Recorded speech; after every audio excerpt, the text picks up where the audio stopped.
दोस्तों, क्या आप जानते हैं कि अरबपति बाप का बेटा ओसामा बिन लादेन दुनिया का सबसे खतरनाक आतंकवादी था।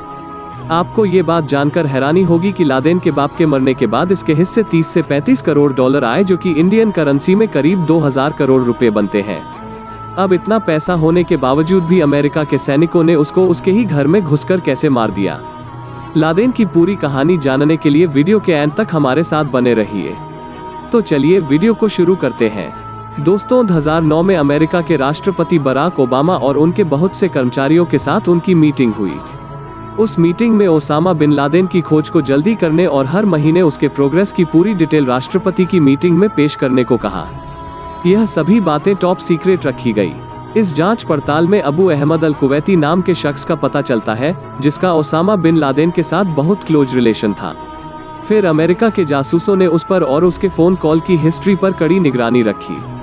इस निगरानी से उनको इस्लामाबाद से कुछ किलोमीटर दूर एक जगह पता चली कि जोड़ी फिर से बराक ओबामा से मिलने पहुंची।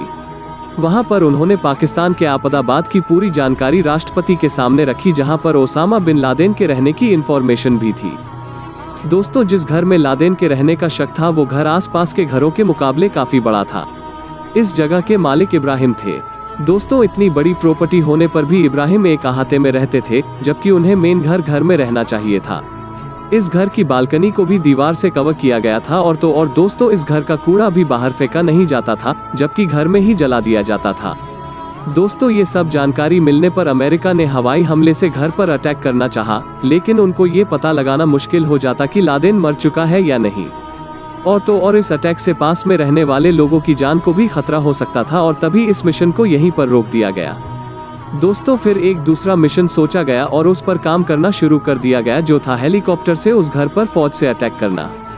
इस मिशन में इस बात का पूरा ध्यान रखा गया कि पाकिस्तान की आर्मी के साथ उनकी फाइट ना हो। लेकिन दोस्तों, ये बात सिर्फ इतनी सी नहीं थी।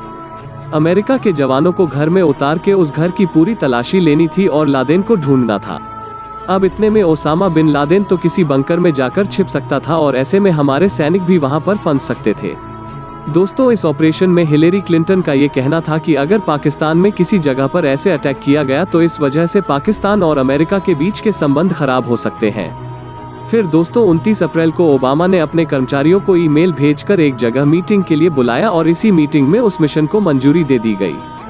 2 मई 2011 में रात के 2 बजते ही जलालाबाद के हवाई अड्डे से 2 ब्लैक हॉक हेलीकॉप्टर ने उड़ान भरी। ये सब जानकारी अमेरिका के हेडक्वार्टर तक लाइव जा रही थी। यहाँ पर बराक ओबामा ने बैठकर लाइव देखा। दोस्तों, पहले के 25 से 30 मिनट किसी को कुछ पता नहीं चल रहा था कि वहाँ पर क्या हो रहा है। बराक ओबामा के बाकी साथी भी ओबामा के पास हेडक्वार्टर आ गए।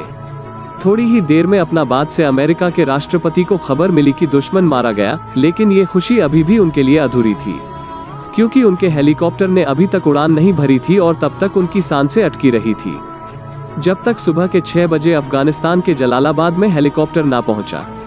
इसके बाद मैक्रेवन का बयान आया कि मेरे सामने ओसामा बिन लादेन की डेड बॉडी पड़ी है। ये सुनकर अमेरिका के राष्ट्रपति बहुत खुश हुए। दोस्तों, कहा जाता है कि लादेन ने अपनी पूरी जिंदगी अमेरिका से छुपते हुए ही निकाली है। दोस्तों, ओसामा का बड़ा बेटा Abdullah bin Laden Saudi Arabia में रहता है और एक कंपनी चलाता है, लेकिन उसको सऊदी अरेबिया से बाहर जाने की इजाजत नहीं है। तो दोस्तों, ये थी आज की वीडियो। अगर आपको ये वीडियो पसंद आई तो इसे लाइक करके चैनल को सब्सक्राइब करना ना भूलें।